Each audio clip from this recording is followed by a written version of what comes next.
Assalamualaikum warahmatullahi wabarakatuh.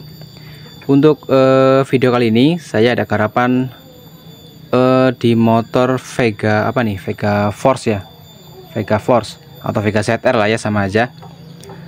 Kendala di motor ini, jadi ketika gas awal itu seperti ngeden banget ya, jadi tidak langsung nyantol mesinnya, jadi harus ngeden dulu baru motor bisa jalan ya.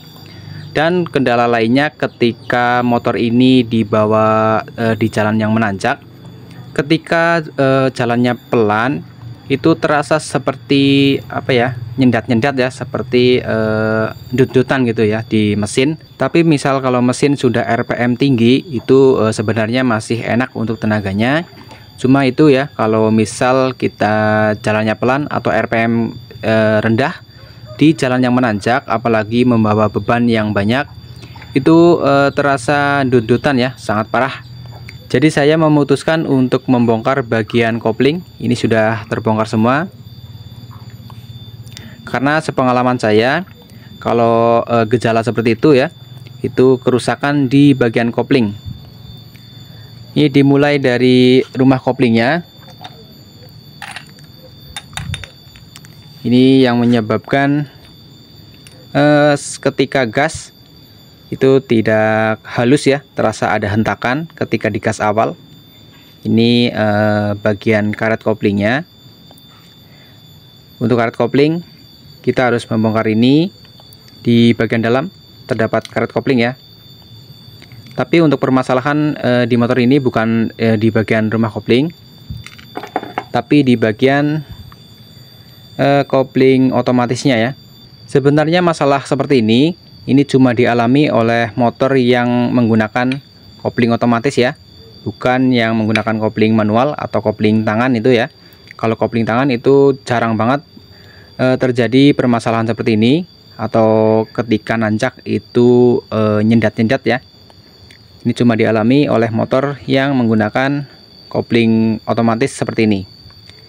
Jadi bisa dilihat, ini bagian kopling otomatisnya ini ya, yang menyebabkan ketika gas awal itu terasa ngeden atau harus RPM tinggi dulu motor bisa jalan, yaitu di bagian ini kampas koplingnya atau kampas ganda ya. Ini jarak antara kampas dan juga lonceng atau mangkok kampas ganda ini ya, ini sangat jauh nih. Ini sudah hampir mungkin 4 milian. Untuk yang standarnya 1 sampai 1,5 mili. Jadi ini sudah sangat parah nih. Dan karena jarak antara kampas dan juga mangkok otomatisnya ini terlalu jauh, jadi mesin ini membutuhkan RPM yang tinggi untuk motor bisa jalan ya. Karena untuk cara kerja dari kopling otomatis ini memerlukan gaya sentrifugal. Jadi semakin cepat putaran dari kampas ganda ini atau kampas otomatis ini baru bisa mekar ya. Ini mekarnya, jadi neken dari lonceng atau mangkok kampas gandanya, jadi baru bisa jalan di RPM tinggi. Dan karena jarak yang terlalu jauh antara kampas dan juga mangkok ganda, ini menyebabkan ketika jalan menanjak apalagi membawa beban yang berat, di RPM yang rendah itu akan susah menempel ke bagian mangkok ganda ya untuk kampasnya. Jadi harus membutuhkan RPM yang tinggi ya. Kalau sudah seperti ini ya, untuk solusi cepatnya untuk kampas diganti. Perhatikan juga di bagian mangkok gandanya. Perhatikan di bagian yang menyentuh langsung dengan kampas ganda ya, ini ya. Ini kalau kedalaman dari bekas kampas gandanya sudah terlalu dalam, ini sebaiknya diganti. Kalau tidak mau diganti atau bisa irit biaya, kita bawa ke tukang bubut. Jadi nanti bagian dalam sini kita sok ulang. Jadi nanti untuk jarak dari kampas ganda ke mangkok gandanya ini disesuaikan, atau untuk tebal ini dibikin standar ya. Tapi kalau di motor ini Ini menurut saya masih dibilang masih bisa digunakan atau masih bagus. Walaupun sudah ngerel seperti ini atau sudah ada bekas dari kampas gandanya, tapi ini masih tebal. Jadi masih bisa digunakan ya. Atau untuk patokan, kita ganti dulu kampas gandanya dengan yang baru seperti ini. Dan juga untuk karet ganda, kita ganti sekalian ya. Karena biasanya kalau untuk karet gandanya itu sudah pecah seperti ini nih.